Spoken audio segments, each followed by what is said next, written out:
When considering the period, the phase shift, and all the other jazz about trig functions, you might see the standard form of sine in a few different ways. But one way of considering it is like this, where A is the number multiplying to sine. That dictates your amplitude. B affects the period of your graph, which represents how long it takes until you start completing another loop of the sine function, another iteration of the sine wave. And plus, the C over here represents the phase shift, how much you go left or how much you go right from the origin. And the plus D on the outside tells you how much you go vertically from the origin. Plus 4 would mean you go 4 up. Minus 4 would mean you go 4 down from the origin. So using that, our B is 2, our A is 1, and our D is -1. Our C is nothing. There's nothing to be found there, so our C is 0. So let's use that stuff to answer their questions. First, the period of a function. Using this notation that I've given, the period of a sine or cosine function is 2 pi over b. For just a note, for if you're using tangent right now, it should be pi over b. In this case, our b is 2.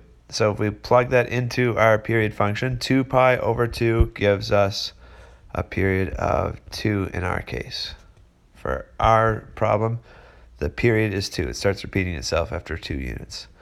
The phase shift is always dictated by C, or the amount you add or subtract inside the trig function. There's nothing here, so our phase shift is going to be 0 for this problem. And the range, we can find that one after we sketch a graph. So we said there's no phase shift, which means we don't change sign, we don't move sign to the left or to the right from where it originally starts.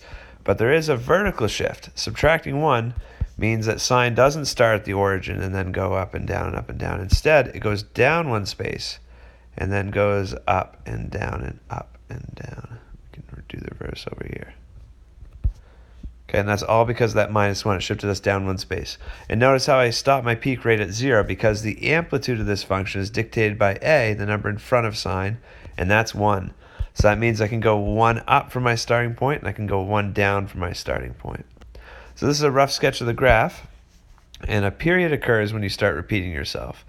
So here's the start of the graph, and we repeat ourselves starting at this point over here. So I've stretched it out a little bit too much because we just said the period's supposed to be 2. I mean, that makes it work right there, but it kind of looks like a graph that's not well to scale. But again, the period piece represents how many units you have to go before you start repeating the graph. And that's where we start repeating, right there at 2. We solved that by using the little period formula that we had there. So there we go. The last step was the range. Range of any function is how low your y values can go to how high your y values can go.